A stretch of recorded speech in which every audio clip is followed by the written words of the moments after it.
her to the rear of the courtyard. അങ്ങനെ അവളെയും കൊണ്ട് വീടിൻ്റെ പിറകിലേക്ക് ചെന്നു. ദേ both looked at the fallen body. അവിടെ വീണ് കിടക്കുന്ന ആ ഒരു ശരീരത്തെ അല്ലെങ്കിൽ ആ ഓൾഡ് മാനെ അവർ രണ്ടുപേരും നോക്കി നിന്നു.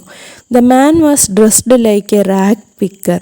റാഗ് പിക്കർ എന്ന് പറയുന്നത് A person who pics up rags, waste materials and other discarded items four A living. ഈ റാഗ് പിക്കർ എന്ന് പറയുന്ന ഒരു വ്യക്തിയാണ്. അയാൾ വേസ്റ്റുകളും അതുപോലെ തുണികൾ, വേസ്റ്റ് മെറ്റീരിയൽസ്, ആർക്കും വേണ്ടാതെ ഉപേക്ഷിക്കുന്ന വസ്തുക്കൾ, ഇവയൊക്കെ പെറുക്കുന്ന ആളിനെയാണ് റാഗ് പിക്കർ എന്ന് പറയുന്നത്. അതായത് ഈ ഓൾഡ് മാൻ അതുപോലെ ഒരു റാഗ് പിക്കറാണെന്ന്, പിക്കറിനെ പോലെയാണ് ഡ്രസ്സ് ചെയ്തിരിക്കുന്നത്. There were only a few faded hairs left on his bald skull and very few teeth in his mouth.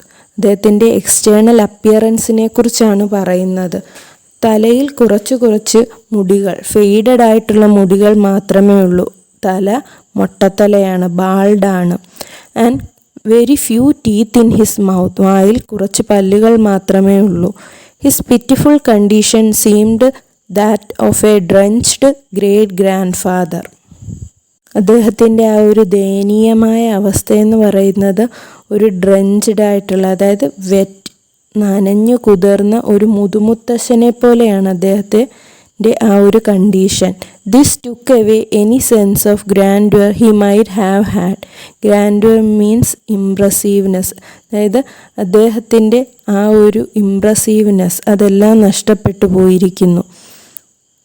His huge buzzard wings, dirty and half plucked, were entangled in the mud.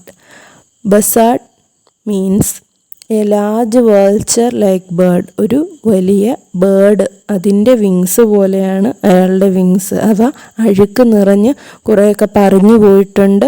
അവ mud, ചെളിയിൽ കുതിർന്ന് ഇരിക്കുകയാണ്.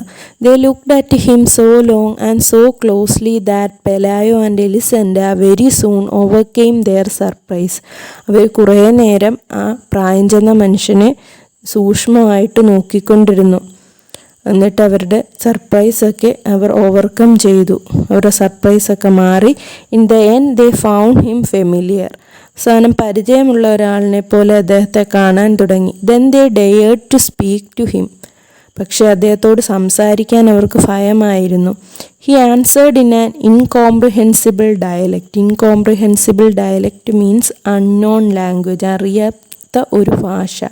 അതായത് അവർ ചോദിച്ചതിനൊക്കെ ഉത്തരം പറഞ്ഞത് ഒരു അറിയാത്ത ഭാഷയിലാണ്. With a strong sailors voice എന്ന് പറയുന്ന വൾഗർ ലാംഗ്വേജ്. അതായത് അവർക്ക് മനസ്സിലാകാത്ത എന്തോ ഒരു ഭാഷയിൽ അദ്ദേഹം അവർക്ക് മറുപടി പറയാനായിട്ട് തുടങ്ങി.